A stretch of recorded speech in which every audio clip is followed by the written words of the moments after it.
Vale a pena produzir ração para aves caipiras na propriedade?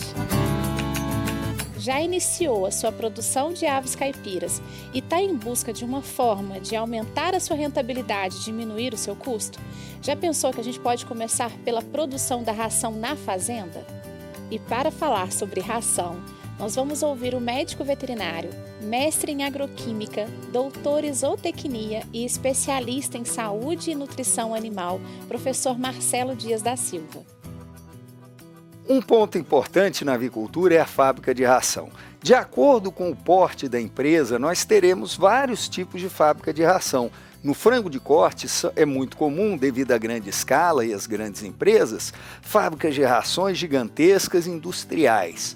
Mas em poedeiras, principalmente, do médio porte para adiante, teremos muitas fábricas de ração de tamanho menor. Tem aquelas também de grandes cooperativas que se parecem com as grandes empresas. Esse tipo de fábrica de ração, como aqui estamos, é muito frequente, particularmente, como disse, em poedeiras. Então vocês podem verificar aqui diversas sacarias com os vários ingredientes, equipamentos diversos para permitir mistura, moagem, pesagem, várias balanças e inclusive pranchetas com as várias formulações das várias rações.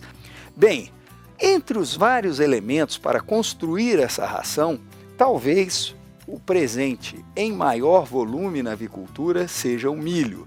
Então, muitas vezes nós temos o milho em grão, que posteriormente aqui na fábrica de ração será produzido o fubá, né? Essencial para a alimentação de aves. Devemos lembrar que os 70% do custo da produção de ovos e carne de frango é a ração. E dentre esses, o milho é o elemento que entra com maior quantidade, em torno de 65%, por exemplo, em aves em fase de produção e talvez 70% na fase de pintainha.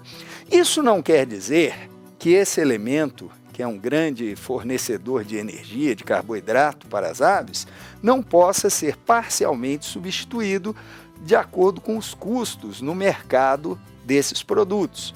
Então, muitas vezes, raspa de mandioca, sorgo de baixo tanino, podem ser adquiridos e substituir parte deles. Lembrando que, por exemplo, farinha de trigo acima de 9%, farelo de trigo, né, não pode ser usado para aves porque vai fazer com que o alimento passe muito rápido pela ave, as fezes fiquem liquefeitas e interfira na absorção. Mas a raspa de mandioca também, em certos níveis, vai faltar pigmentação. Então teremos ovos com a gema muito pálida. Então é importante também uma quantidade grande desse que é o principal elemento, que é o milho. Além do milho, teremos outros componentes que vão entrar aqui.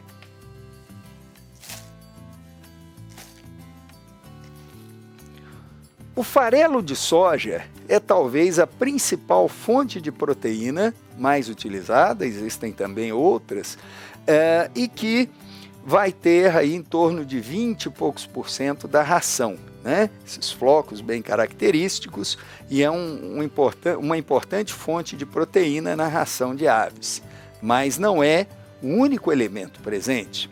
Devemos lembrar na composição dessa ração de que na mistura, no equipamento, no misturador, primeiro entram os elementos presentes em maior quantidade, sendo, obviamente, o milho, geralmente, secundariamente, a soja e, posteriormente, outros elementos, até chegar nos elementos mínimos, como minerais e vitaminas, que são utilizados em pequenos volumes, entram por último na mistura, para que haja uma adequada diluição desses elementos.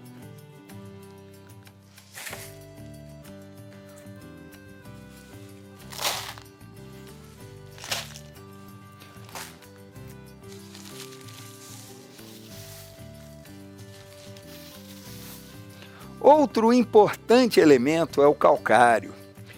O cálcio ele é essencial para a ave, desde sinalização molecular, tamponamento do sangue e até o principal, ovos e ossos da ave. Tem todo o metabolismo ligado aos hormônios e ligado à luz, que é feito a partir do cálcio. E as fontes de cálcio, como o calcário, além da importante relação com o fósforo, né, nós temos também a questão da vitamina D. Mas vocês podem observar aqui duas fontes de cálcio. Um calcário, mas com a granulometria um pouco maior, e outro com uma granulometria muito menor, muito mais fina. Então, nós temos tanto um mais grosso quanto o outro mais fino. A importância dessa granulometria, dessas dimensões variadas, tem a ver com a absorção na ave. Então, esse um pouco mais grosso, ele vai sendo liberado mais lentamente que o mais fino. E as adequadas proporções e mesmo moagem desse calcário é que vão permitir uma correta absorção pela ave desse elemento tão importante. Mas nem só desses elementos vive a produção de ração. Nós precisamos também de outros elementos. Por exemplo,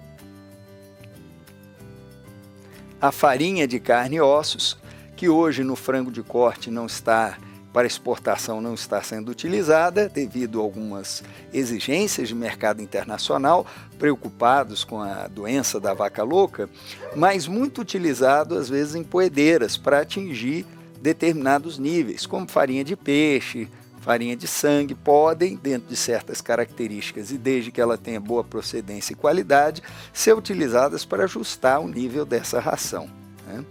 Além desses, temos ainda mais elementos.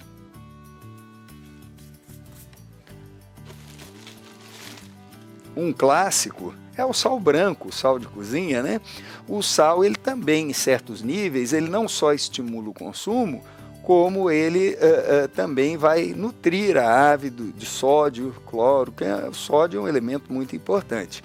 Mas atenção, sempre dentro dos níveis adequados. O excesso de sódio deprime o consumo de ração e vai interferir também, portanto, na produção e o consumo de água, que é um elemento muito importante na produção de ovos. Quer saber como ter uma produção realmente lucrativa?